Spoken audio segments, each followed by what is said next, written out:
Questions and comments? Questions et commentaires. The Honourable Parliamentary Secretary, the Government House Leader. Yes, thank you, Madam Speaker. And, you know, the Conservatives, when it comes to dealing with public policy, they've demonstrated one thing, and that is they're a very high-risk party.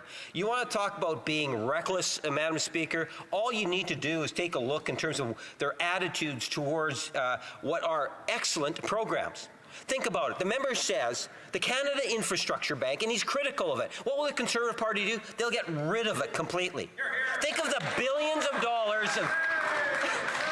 You know, and like a bunch of, I was about to say seals, Madam Speaker, but they were all clapping as one, worshipping the fact that they want to get rid of the Canada Infrastructure Bank. Do they not realize what it is that the Canada Infrastructure Bank has delivered for Canadians in terms of jobs thus far, the billions of dollars in investment? My question is, can the member be very specific as to why it is the Conservative Party, in a reckless way, wants to get rid of the Canada Infrastructure Bank? Explain that.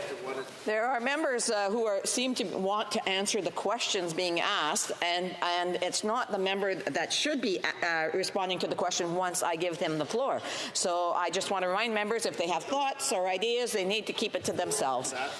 Questions? The Honourable Member for Sherwood Park for Saskatchewan for response. Thank you, Madam Speaker. I think my colleagues were inspired by references to MIDAS. They wanted to bring the Greek chorus phenomenon into Parliament here, and I do welcome the affirmative lyrical support from my dear colleagues. The member across the way is trying to characterize our position on the infrastructure bank as if you know, we just woke up this morning and decided to do it.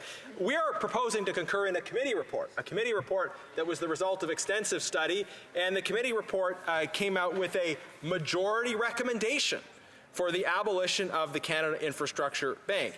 And I can only conclude, if it was a majority of the committee, that the NDP, even their coalition partners in the NDP, after hearing the evidence, agreed that a bank which is losing money every year, hasn't completed a single project, and has attracted no private sector investment, that sounds like an institution that's not working very well.